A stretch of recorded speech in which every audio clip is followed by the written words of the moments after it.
Black FBI agent. Dragged by cop minutes later, she flashes her FBI badge. Hello everyone. Before we begin today's video, I need your help. We've noticed that the channel is losing traction, and subscribing is one of the best ways you can help us. It's quick, free, and allows us to continue bringing you great content. Your support means everything. Let's keep this channel growing collectively. Where are you watching from? Drop your city or country in the comments below.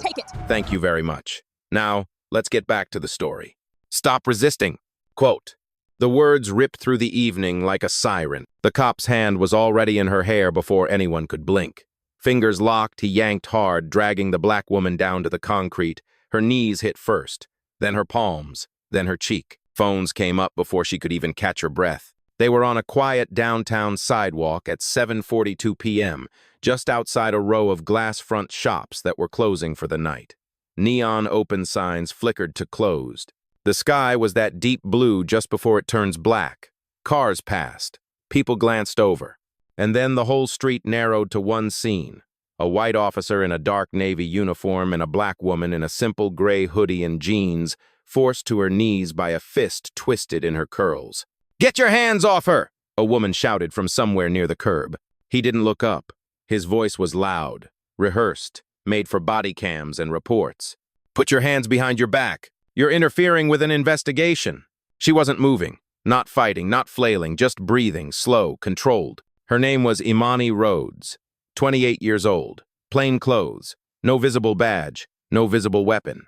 To anyone watching, she looked like just another black girl in the wrong place at the wrong time, but she knew exactly where she was. The officer yanked her hair again, forcing her chin down closer to the pavement. A small hiss of pain slipped between her teeth, but that was all he got.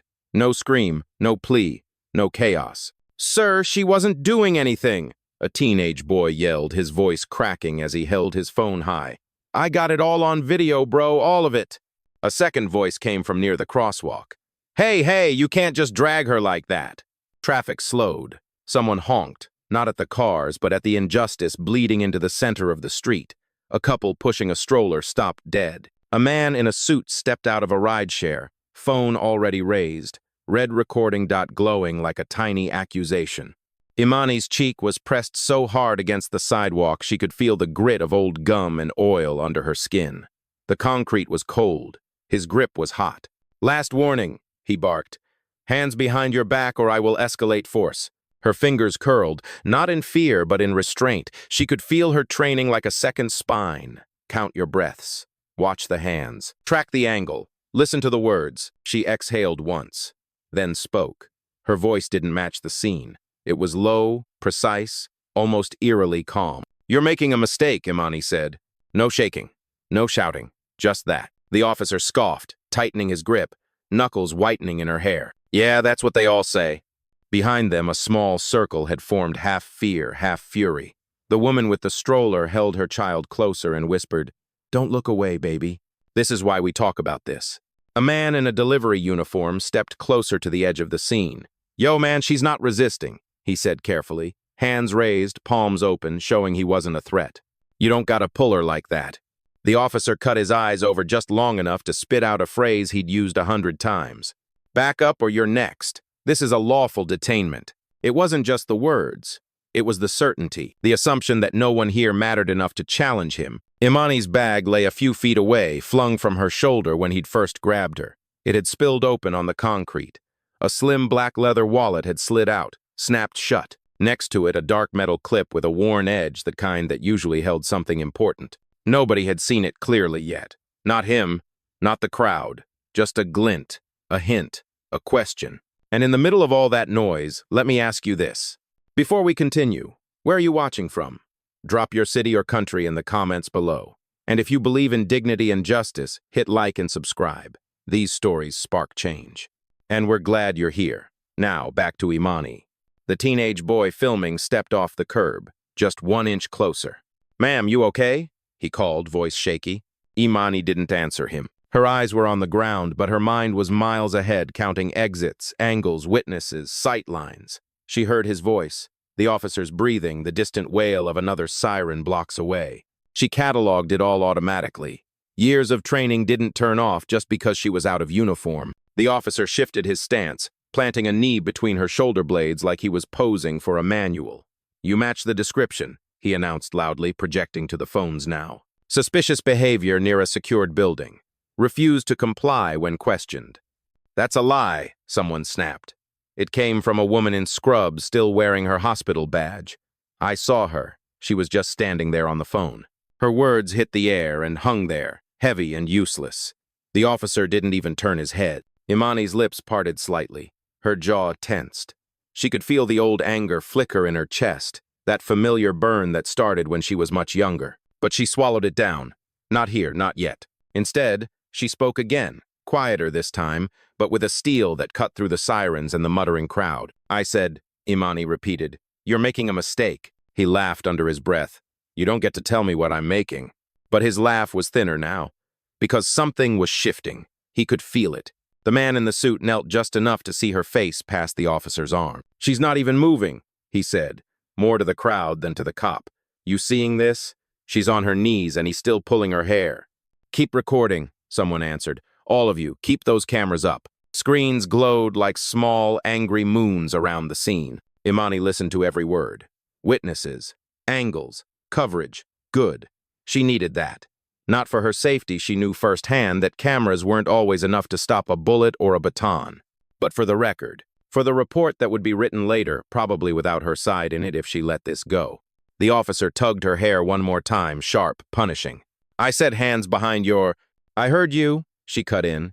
The interruption was soft, but it sliced. "And I'm telling you, you're going to want to stop." For the first time, he hesitated not with his body, but with his eyes. He looked down at her, really looked, as if trying to see what he was missing. What he didn't know, what nobody on that sidewalk knew yet, was that the woman he was humiliating had cleared rooms far more dangerous than this street. She'd walked into cartel houses, federal stings, high-risk raids. She'd worn a vest heavy with plates and wires and secrets. Tonight, she wore a gray hoodie. He thought that made her small. He was wrong. For a moment, the entire street held its breath. Imani stayed on her knees, palms flat on the cold concrete. The officer's grip tangled in her curls like a trap he didn't know he'd set for himself. Her breathing didn't spike. Her shoulders didn't flinch. Every inch of her body stayed controlled, tension coiled but disciplined, like she'd trained for moments far more dangerous than this one. A lesser-trained person would have twisted, jerked, begged, shouted. She did none of that. She simply lifted her eyes just enough to see the officer's boots planted wide for leverage, to see the faint shake in his stance now that the crowd was pushing closer. "Ma'am, say something if you're okay," the teenage boy called again. Imani didn't look at him. She didn't look at anyone. Instead, she drew in one slow breath, steady, calm, intentional. Her voice came out soft, almost too soft for the chaos around her. "Officer." He froze for a second, not because of the word, but because of the tone too even, too steady, too controlled. Not what he expected from someone kneeling on the sidewalk with grit pressed into her skin. She continued, "I'm not resisting, I'm not a threat, and I need you to let go of my hair." Her tone wasn't angry. It wasn't pleading. It was factual, precise, delivered the way someone recites information they know will be reviewed later. But the officer didn't like the calmness. Panic hides behind noise, not silence. "Keep your mouth shut," he snapped. "You're detained. You don't get to." "I get to speak," she said quietly, interrupting him again with the same surgical tone. "And you're escalating something that doesn't need escalation." A man in a navy suit stepped closer. "She's literally on her knees. How is she a threat? Look at her hands." The cop's jaw clenched. "Everyone back up. This is an active investigation." Quote. "What are you investigating?" the nurse shouted. Her standing still, her existing. A ripple of agreement moved through the crowd. Imani lowered her gaze again, but her mind sharpened. She tracked angles. 5 witnesses on her left, 2 on her right, 3 directly behind the officer. At least 4 recording from across the street. 1 woman live streaming from a parked car, window down, camera out, good. Very good. Her training told her something else too. This officer was losing control, not physically, mentally. And officers who lose control tend to escalate fast. His grip tightened again. She felt the pull at her scalp, felt her neck bend slightly off-center. Pain flickered but didn't stay. Another breath. Controlled. Focus. You know exactly what you're doing. To the crowd, she still looked like a woman trying to stay calm. But inside, Imani was running analytical protocols she'd repeated for years during high-pressure scenarios. Assess threat, assess environment, assess timeline, assess exit routes, preserve evidence, preserve witness angles, preserve narrative accuracy. She knew the officer's body cam was angled too high to capture what his hand was doing in her hair. She knew public cell phone footage would matter more. She knew she couldn't make any move because he would weaponize it, so she stayed perfectly still. The officer, flustered now, yanked harder and barked. "Stop resisting!" "She's literally not resisting!" the delivery guy shouted. "Are you blind or just lying?" The officer took a half step toward the crowd, dragging her head with him. Imani's fingers dug into the sidewalk, keeping her balance. Someone gasped. Someone cursed. Someone screamed, "That's assault!" He thrust out his free hand toward the crowd, palm out. "Back up or I will—" Imani spoke again, faster this time, but still controlled. "You're losing control of the situation. Let go of my hair, now." The crowd reacted instantly. "Ooh, she's right. Let her talk. Release her. You're gonna get sued. That's a federal case." The officer's eyes narrowed. "You don't tell me what to—" "I'm giving you a chance," she cut in softly, "to walk this back before it gets worse." That sentence stopped everything. The officer's grip loosened just a fraction, but enough for witnesses to see it. The man in the suit whispered, "Why does she sound like she's the one in charge?" The teenage boy swallowed hard. "Dude, she sounds like she knows something he doesn't." "She did." The nurse stepped forward, raising her phone higher. "Sir, you need to let her up. You're humiliating yourself." "Ma'am, step back," he shouted. "No," she said. "You step back." Quote. Imani closed her eyes, briefly calculating time, calculating risk. Another breath, another wave of calm, another microsecond to stabilize her voice. Then she said the line that made every witness fall silent. "Officer, listen carefully, because in about 3 minutes you're going to wish you had." A collective chill rippled through the crowd, because nothing about the way she said it was bravado. It wasn't a threat. It wasn't a plea. It was a fact spoken like someone who had already seen the ending of the story. Someone from the back whispered, "Who is she?" The officer didn't answer, but for the first time the fear wasn't hers. It was his. And slowly, the power in the scene began to shift. The officer's breath came sharper now, every inhale clipped, every exhale shaky. He still had her hair in his fist, but his grip had changed, less confidence, more fear masked as authority. He could feel the crowd turning, feel the weight of their phones, feel judgment pressing in from all sides. But instead of letting go, he doubled down. "Stay on your knees," he barked, his voice cracking at the edges. "You're interfering with police business." "Police business?" a man shouted. "You grabbed her out of nowhere." A chorus followed him. "She wasn't resisting. She was literally just standing there." "What's your badge number, bro?" "You're abusing her." "Let her go." Quote. Every voice chipped away at the officer's authority until his commands sounded less like orders and more like a desperate performance. Imani kept her gaze low, eyes trained on the pavement as if studying the cracks. But the tension building around her seeped into her bones. She felt the shift, witnesses stepping closer, cars slowing, people leaning out of windows. The city itself seemed to close in on this one moment, taking sides. The officer's radio crackled. "Unit 14, report your status." Quote. He didn't answer.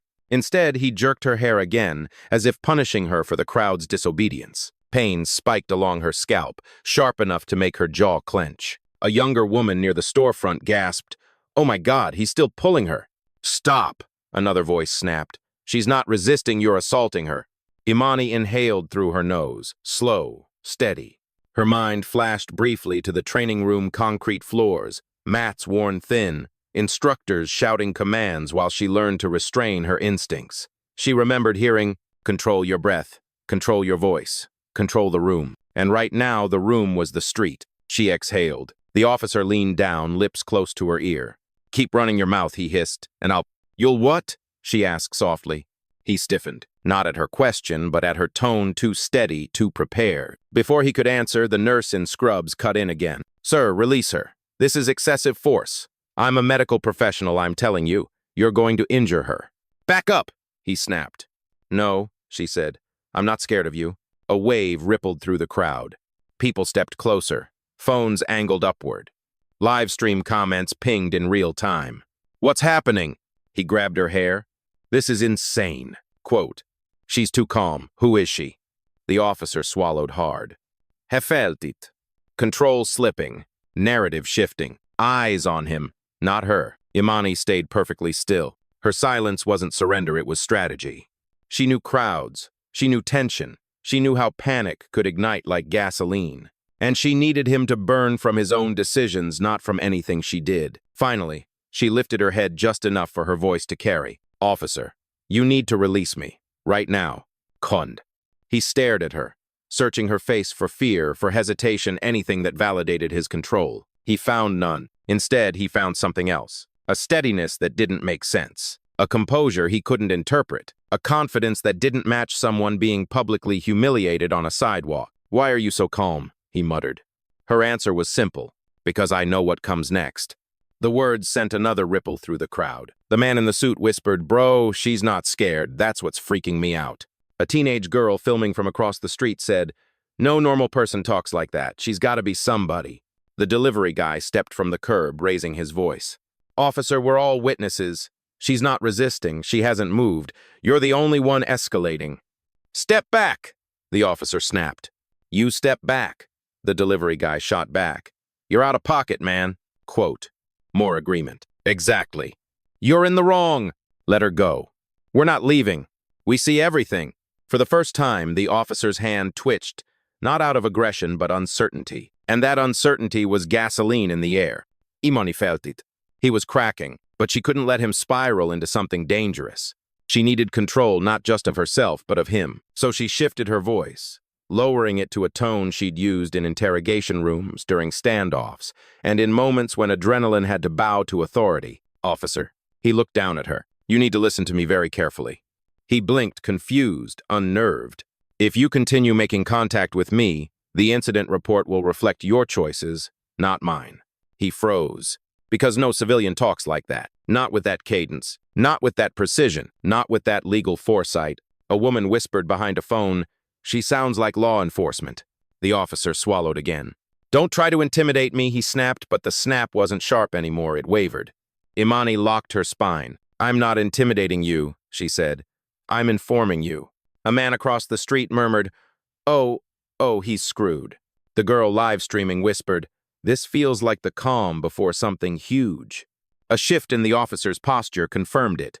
He wasn't in control anymore. He just hadn't realized it fully. Yet, Imani planted her palms more firmly on the pavement, her voice steady, slicing through the noise. Officer, he leaned down instinctively. Your supervisor will want to hear what you've done. The crowd erupted. Gasps. Shouts. That's right. Call your supervisor. She knows procedure. She knows her rights. She's too calm. She's trained. The officer's skin flushed red. His world, the authority he thought he owned, began crumbling in real time. And standing at the center of it, hair still in his fist, cheek still scraped against concrete, breath still steady, was Imani Rhodes. Unshaken, unbroken, unmoving, but rising, not with her body. With the truth she hadn't revealed. Not yet. Not until the moment it would hit hardest. Not until the moment the whole street would understand exactly who he'd laid hands on. At first, it was just noise people muttering, phones recording, disbelief rippling through the air like static. But then one voice cut through the chaos with a clarity that shifted the entire street. A man at the edge of the crowd stepped forward. Not timidly, not cautiously, with purpose. He wore a faded maroon hoodie and carried a canvas grocery bag at his side. Middle-aged, brown-skinned, glasses slipping down his nose. He didn't look like someone itching for confrontation. He looked like someone who'd been quietly watching and finally saw enough. He crouched near the spot where Imani's bag had spilled open. The officer hadn't noticed it. Most of the crowd hadn't either. But he did, and something shiny had caught his eye. He reached slowly, deliberately toward the black leather wallet that had slid across the sidewalk. Not touching it, just getting close enough to look without interfering. Then he froze. His eyebrows lifted, his mouth parted. His entire posture shifted, like someone who'd just stumbled onto a truth too large to ignore. He stood abruptly, voice booming across the street. Hey! The officer jerked his head toward him. The crowd quieted into an expectant hush. The man pointed at the fallen wallet. I saw something. There's a badge holder federal issue. A wave of confusion swept through the onlookers. Wait, what? A badge? Federal-like? Federal? No way are you serious. What kind of badge? The officer's face drained of color. He didn't release her hair. Not yet. But the grip loosened just barely enough to show a fracture in his confidence. The man continued, louder now. Check her ID before you hurt her anymore. You hear me? That's a federal badge clip. Phones pivoted toward the wallet instantly. The live stream chat exploded. Oh my God, she's law enforcement. No wonder she's so calm. He's dead in the water. Somebody zoom in. The teenage boy filming scrambled closer, angling his camera at the sidewalk. Yo, I see it. It's a real badge holder. That's not Amazon plastic. The officer's spine stiffened. He instinctively tugged her hair again, an anxious twitch, not confidence. Step away from that, he barked at the witness. The man didn't budge. He squared his shoulders, pushing his glasses up the bridge of his nose, voice firm with a power that comes from knowing you're right. You need to verify who she is, now. The woman in scrubs chimed in, backing him up. He's right. Officers are required to identify credentials before using force. She's not fighting. She's not resisting. You need to check that wallet. Other witnesses joined in. Yeah, look at it. Pick it up. Verify her ID. You can't ignore that. Quote. She might be federal. The officer's throat bobbed as he swallowed. For the first time, doubt etched itself across his features. Small, short, but real. Imani felt it the tiniest shift in his grip, the faint tremor of uncertainty. Good. This was the moment where the narrative wavered, where control teetered between truth and assumption, where one witness could tilt the entire balance. She lifted her chin half an inch, speaking just loud enough for him to hear. They're telling you to check, do it. Her voice wasn't confrontational, it was instruction, command masked as courtesy. The officer shook his head hard, trying to reclaim authority. No. The suspect stays restrained until backup. She's not a suspect, the man in the maroon hoodie shouted. You grabbed her out of nowhere. Someone else added, I recorded everything. She didn't even move toward you.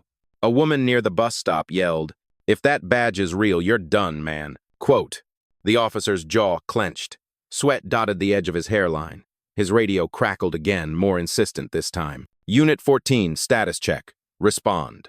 He still didn't answer. Because he couldn't. Because any transmission now would require him to explain what was happening, and what was happening looked worse by the second. Imani's voice sliced through the tension. Your witness saw the truth, she murmured. You should listen. He looked down at her again. Her calmness was no longer an inconvenience. It was a warning. He released her hair abruptly like he'd touched fire. The crowd gasped. Phones zoomed in. People shouted, You let go. He knows. He's scared now. Oh my God, this is bad for him. Imani didn't move, didn't rub her scalp, didn't rise to her feet. She simply lifted her gaze slowly, deliberately, until her eyes met his. No fury, no tears, just truth, and something colder beneath it. Pick up the wallet, she said. He hesitated. You heard her, the witness barked. Do it! The officer's hand twitched. Not toward her, not toward his weapon, toward the wallet. Half an inch. Then an inch. Then, stop. Frozen, paralyzed between defiance and fear. The man in the maroon hoodie took one step closer and spoke with conviction that cut through the city noise like a blade. Officer, I'm telling you as a witness, if you don't check that ID, you're obstructing justice. Quote, the words hit like a strike to the chest. Obstructing justice, a federal offense. Imani watched the officer unravel her eyes steady, unblinking, assessing. This was the shift. This was the moment when the street stopped seeing a detained civilian and started seeing a woman who might outrank the man gripping her moments ago. The tension didn't fade. It evolved, tightened, sharpened, asked a question that was about to change everything. Who exactly had he put his hands on? For a heartbeat, the world seemed suspended, the officer frozen mid-reach, the wallet glinting on the concrete like a loaded truth, the crowd leaning forward as if a single breath might tip the scene into something irreversible. And then, he snapped. Not with reason, not with procedure, with fear. The officer lunged not for the wallet but back toward Imani, grabbing the back of her hoodie, twisting the fabric tight around her shoulder blades as if he could physically drag the narrative back under his control. A shocked wave cut through the crowd. What are you doing? She didn't move. Hey, stop. Oh my God, he's yanking her again. Imani's body jerked from the force, her hands sliding across the sidewalk until her fingers scraped raw against the pavement. Pain flared, sharp, immediate. But it wasn't the pain that stilled her breath. It was the memory it unlocked. Flash, age 17, Charlotte, North Carolina. Sunday morning sunlight on a pressed white dress her mother had ironed the night before. A department store security guard grabbing her wrist so hard she dropped her purse. "You people always trying something," her mother yelling. Her father stepping in front of her, people staring, no one helping. The same grip, too tight, too certain, too entitled, digging into her skin. That day marked something inside her. A fracture, a vow. She blinked. The flashback dissolved. The officer's grip tightened. She was no longer 17. She was no longer the quiet girl who swallowed humiliation through clenched teeth. She was a federal agent on her knees, and this man had just crossed the last invisible line. The crowd erupted again, energy rising like a storm. "Let her go." Quote, "She's not resisting. You're assaulting her on camera. That's excessive force. She's gonna sue the department. Check her ID before you hurt her more." The officer barked back, voice cracking at the edge. "Everybody back up, she's trying to pull away." "She is literally not moving," the nurse screamed. "I work in trauma, I know what resisting looks like." But he didn't hear her. Or maybe he did, and that's why he panicked, because panic doesn't whisper, it screams. He shoved his knee forward, pressing it between her shoulders, forcing her upper body lower. Not enough to pin her fully, but enough to hurt. Gasps rippled through the crowd like lightning. "No, no, no, no, no. Bro, you're gonna lose your job. You're assaulting her. Stop him. Why is he doing this?" "Oh, hell no, I'm recording everything." Imani's cheek scraped across the pavement again. Warmth bloomed blood, blooming from fresh skin tears. She didn't cry out, didn't flinch, didn't let emotion bleed into her breath. Her voice, when it came, was ice. "Officer, this is your last warning." He froze. Something instinct, fear, the whisper of consequences gripped him harder than he gripped her. "What warning?" he muttered, breath uneven. You don't get to warn." Flash. Another memory. Not from childhood. From training. A senior agent towering over her during a field simulation. "The moment you let anger speak, you lose control." Quote, "The moment you let fear speak, you lose ground.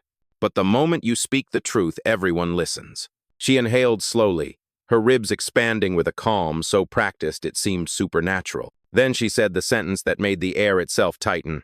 "You are using unlawful force on a federal officer." A nuclear silence detonated. The officer's fingers twitched. His knee lifted a fraction. His mouth opened no sound, only breath. Someone near the crosswalk screamed, "Federal officer? What? Is she serious? Oh my God." The man in the maroon hoodie pointed furiously at the wallet. "I told you, that badge holder is federal issue. You're in deep trouble, man." The teenage boy filming whispered into his phone, "Guys, this is real. This is really real. She's FBI or something. She's got to be. No normal person talks like that." The live stream chat exploded. "Bro, what? This copy's done." Quote, "This is a federal case now. I got everything recorded." The officer's face contorted fear, confusion, denial, fighting for dominance. You're bluffing," he stammered. You're lying." Imani didn't raise her chin. She didn't even look at him. She just spoke, calm as a bulletproof oath. "If I were lying, you wouldn't be trembling." Gasps, shouts. A few people clapped out of pure shock. Her words carried the weight of truth, not screamed, not begged, but stated with an authority that settled into the bones of everyone listening. The officer stumbled back half a step. Just one, but it was enough. Enough for the crowd to sense the shift. Enough for Imani to feel the loosened gravity. Enough for witnesses to realize the story wasn't what they thought. It was bigger, far bigger. He stared down at her, chest heaving, sweat beating at his temple. And the question in his eyes was the same question silently rippling through the entire street. What have I done? The breaking point wasn't the force. It wasn't the pain. It was the truth he could no longer outrun. He hadn't just manhandled a civilian. He might have laid hands on someone who outranked him more than he could fathom. Someone whose silence carried more power than his shout. Someone who was done being underestimated. And the next moment would change everything. For the first time, the officer stepped back, barely, but enough. His hand hovered in the air, still curled like it expected to be holding her, but no longer brave enough to touch her. The crowd felt it instantly. A collective shift, a tightening, a whisper turning into a rising wave. He's scared. He knows. She's someone important. Oh, he messed up. Look at his hands, he's shaking. Imani didn't stand, Not yet. She stayed on her knees, spine straight, palms flat against the sidewalk, breathing measured like a metronome in a silent room, because standing now would be weakness. Kneeling, calm, unbroken, that was power. The officer swallowed, throat bobbing like he was trying to force courage back down into himself. It didn't work. Don't try to intimidate me, he said, but the sentence fractured halfway through.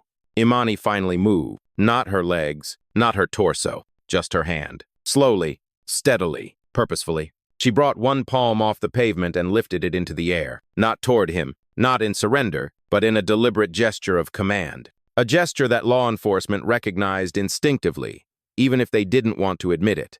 The pause and listen motion. The street fell quiet around her as she spoke. "Officer," she said, voice low, controlled, cutting clean through the chaos. "Call your supervisor." He blinked. Twice. "What?" She turned her head just enough for her eyes to meet his. Not raised. Not widened. Not pleading. Level. Steady. Unforgiving. "Call your supervisor." Gasps shot through the crowd. Oh my God. She knows procedure. She really is law enforcement. This is bad. This is really bad for him. He has to call his supervisor. Now she invoked the chain of command. The officer shook his head too quickly, frantic. "No, I don't have to do anything until backup arrives." Imani cut him off. "This is your backup." Confusion flashed across his face. "What?" Her voice dropped lower, firmer. "Your supervisor is the only ranking officer who can authorize or justify continued physical contact. You used force without verification." She paused. The silence was surgical. "And I do not consent to further contact." Quote. A woman whispered, "Oh my God, she's citing federal protocol." The teenage boy filming flipped his phone sideways for a better shot. "Guys, she's trained. This is exactly how agents talk during internal investigations." The officer shook his head again, but slower now, like each shake cost him something. He reached for his radio, then hesitated. His thumb hovered over the button, because calling his supervisor wasn't a routine check. It was admitting, to every witness here, to the department, to his own body cam, that something had gone wrong, something he caused. Imani watched him struggle, then tilted her chin just slightly. Emotion so controlled it felt like a remote switch to his spine. "Call him." The command wasn't loud. It didn't need volume. It had weight.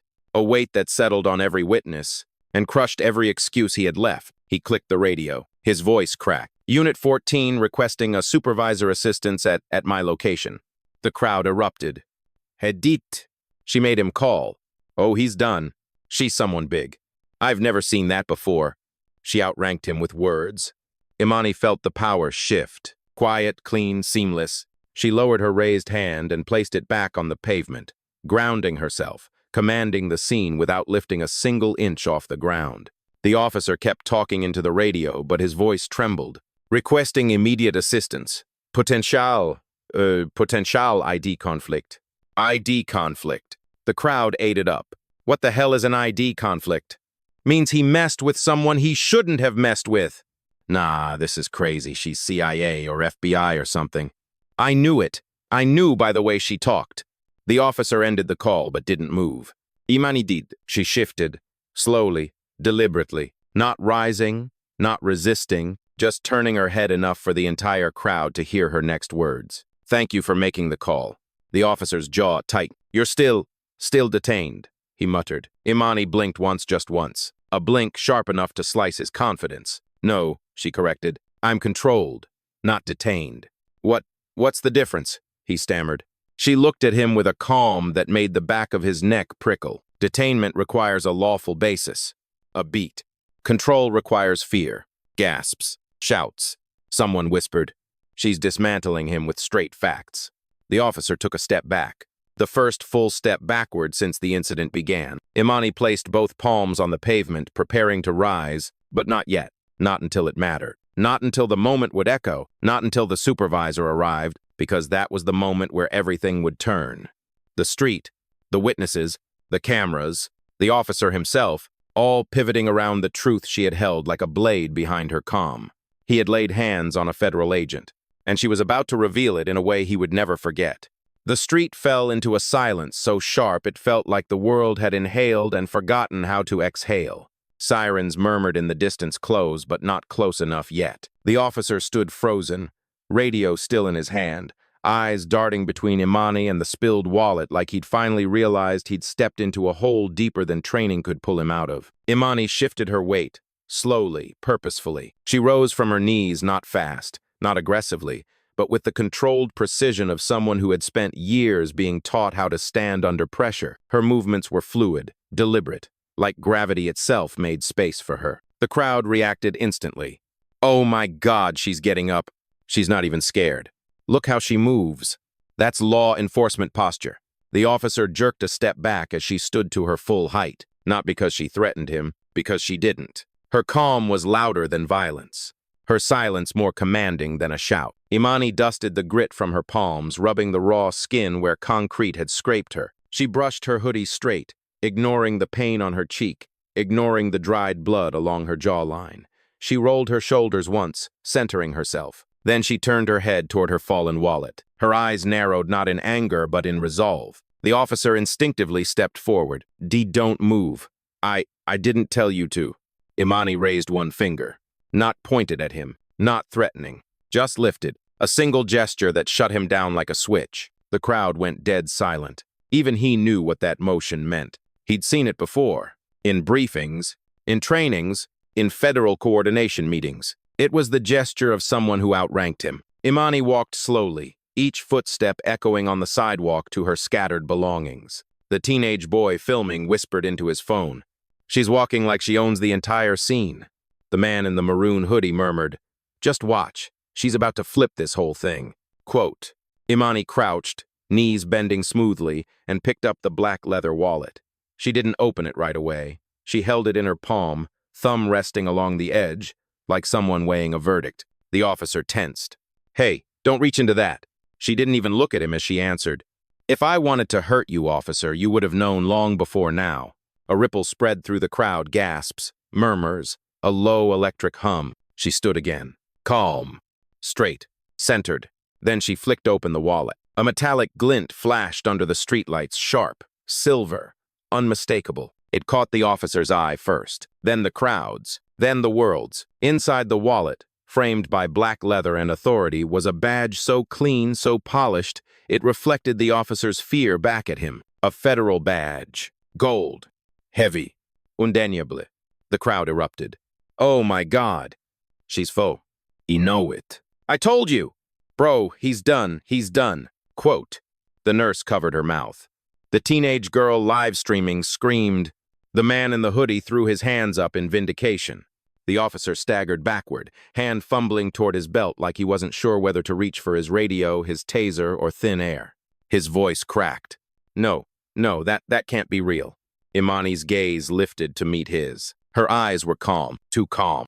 The kind of calm that belonged to someone who had survived things this officer couldn't imagine. Then she said the line that hit the street like a dropped microphone. You just assaulted a federal agent. Silence. Then, chows. No way, no way. Has finished. That's a federal offense. She said it. He's going to lose everything. Oh my God, this is going viral.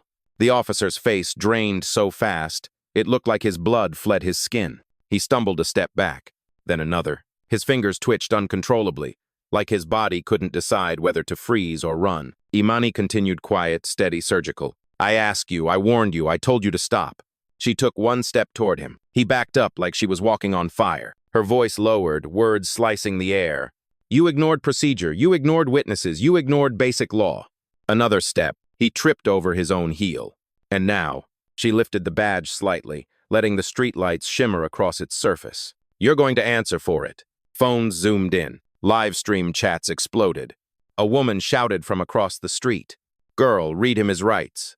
But Imani didn't need to. He already knew that she knew them better than he did. The officer's mouth opened no words. Just fear. Raw.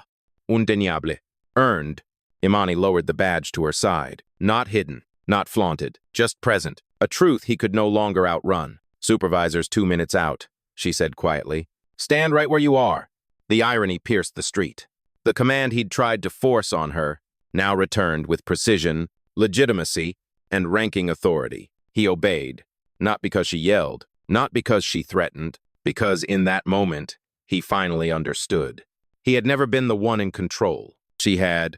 From the moment she said, "You're making a mistake," this was the reveal, and the street would never forget it. The sirens that had been echoing in the distance finally broke into the scene, louder, sharper, slicing through the tension like a blade dragged across glass. A patrol SUV swung around the corner, tires chirping against the asphalt. Blue and red lights washed across the buildings, the pavement, the crowd, and across the officer who now stood frozen in the middle of the sidewalk, face pale, hands trembling at his sides. The supervisor stepped out before the vehicle even stopped moving. Tall, broad-shouldered, gray in his beard, voice built from decades of command. Unit 14 report.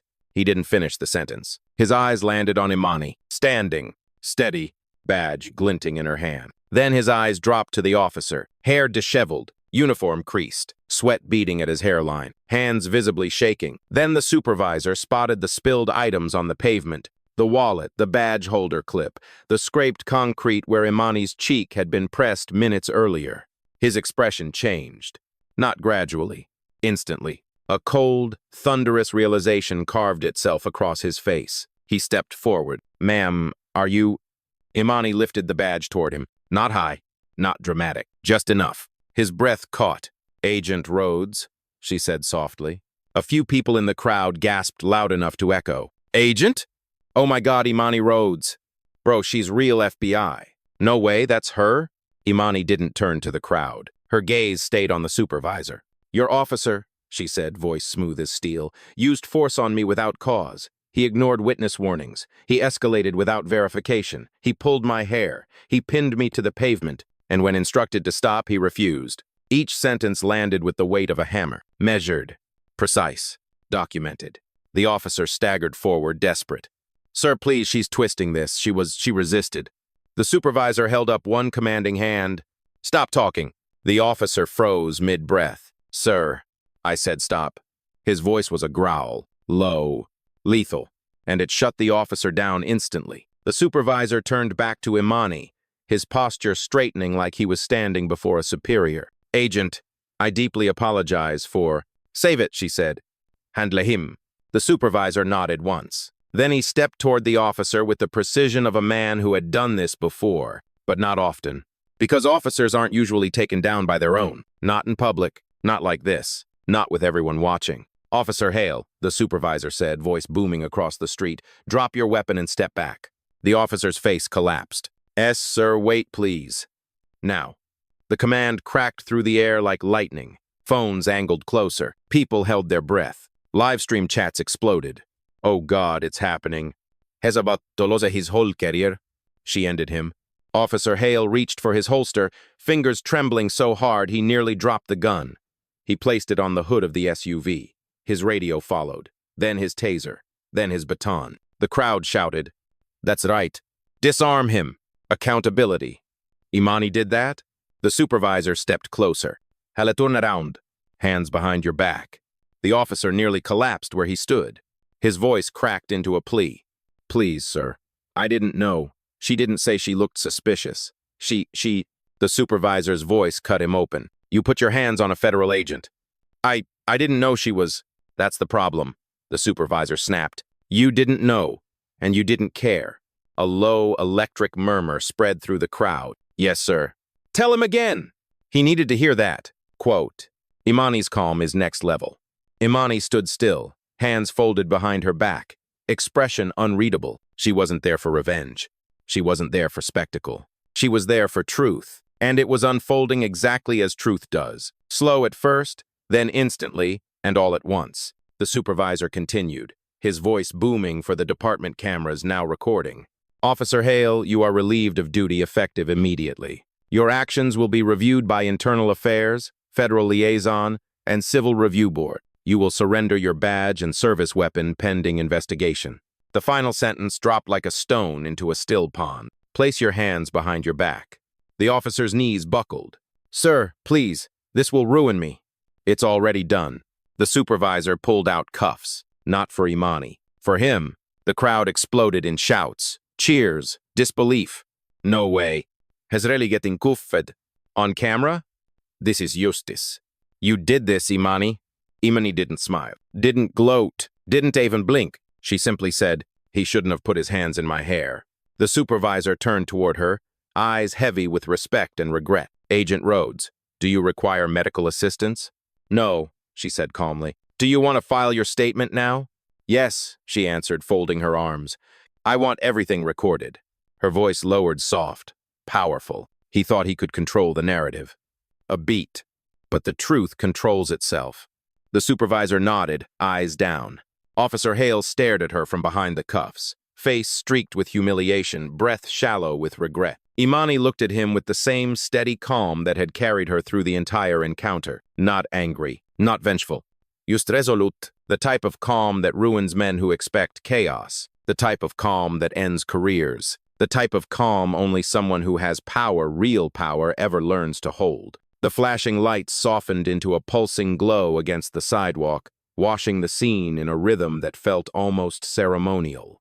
Officer Hale sat on the curb, now wrists cuffed, head bowed, breath shallow. Not a single person in the crowd spared him sympathy. Their attention was fixed on one figure alone, Imani Rhodes. Standing under the swirl of red and blue, the street's broken noise seemed to fade around her.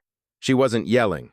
She wasn't shaking. She wasn't even angry. She was composed, centered, like a storm that had passed, leaving only truth in its wake.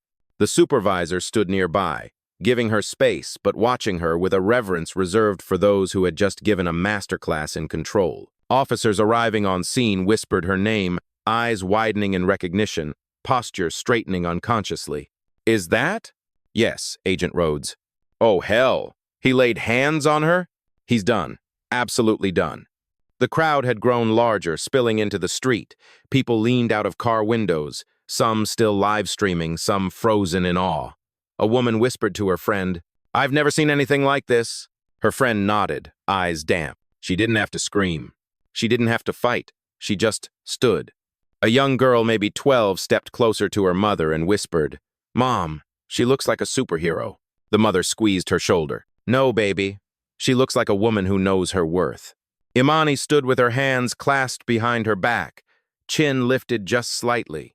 She wasn't posing. She wasn't performing. She was reclaiming the space that had once been used to degrade her and transforming it into a platform. A paramedic approached, gentle, cautious. "Ma'am, do you need medical evaluation?" "Your cheek." Imani touched the scrape lightly. The skin was raw, stinging, but manageable. "No, I'm fine."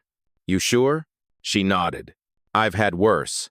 The paramedic exhaled, relieved, maybe humbled, and stepped away. The supervisor approached then, clearing his throat. "Agent Rhodes, your presence here tonight saves us from a much deeper crisis. If you want to give your statement on site, we can begin when you're ready, or we can escort you anywhere you choose." Imani surveyed the scene. Phones still up, people still watching, justice still unfolding in real time. "No," she said. "I'll give my statement now. They deserve to hear it." The crowd hushed immediately. The supervisor nodded and activated his body cam manually. A small red light blinked on. "Whenever you're ready, Agent." Quote. Imani inhaled a slow, grounding breath and then stepped forward, into the center of the gathered crowd, into the halo of lights, into the weight of truth being recorded from every angle. Her voice was steady, unhurried, precise. "Tonight," she began, "an officer saw a black woman standing alone and decided that was enough reason to use force." The words rippled outward, quiet but seismic. He didn't ask questions. He didn't check identification. He didn't verify a single claim made by witnesses. A man near the crosswalk whispered, "Tell it." "He pulled my hair. He forced me to the pavement." He announced a narrative that only he believed. Imani paused, letting the silence fill, letting the weight settle, not because I was a danger, but because he assumed he could. Murmurs swelled. The truth was a current, pulling everyone with it. Imani continued, her voice warm steel. "He didn't raise my voice.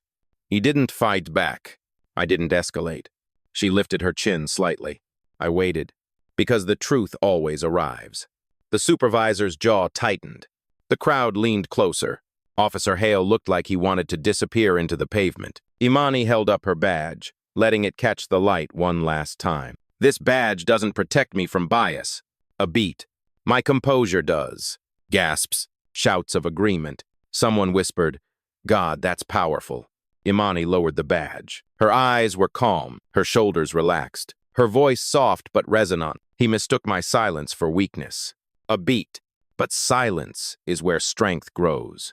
A man in the crowd pressed his hand to his chest. The nurse wiped her eyes. The teenage boy filming whispered, "This is the realest thing I've ever seen." Imani stepped closer to the supervisor, looking directly into the camera, into every phone, every live stream, every watching eye. Then she delivered the line that would echo across the internet, across living rooms, across hearts. He didn't raise my voice. I raised the standard. The crowd erupted. Cheers. Applause. Shouts of yes, and say that, and Agent Rhodes. Imani let the noise wash over her, not as validation, not as celebration, but as acknowledgement. The world had seen her dignity, and the world had responded. She turned away then, calm as ever, the streetlights glinting off her badge as she walked. Not victorious, not triumphant, simply whole. The supervisor followed her, ready to complete the formalities. Camera lights blinked out. The officer's radio crackled uselessly at his side. The night held its breath this time in reverence, not fear. And Imani Rhodes, the black woman they underestimated, the agent they assaulted, the quiet force who turned the entire street into a courtroom, walked into the dark with her head high. The story wasn't just finished. It was immortal. Never mistake calm for weakness. That's where power lives.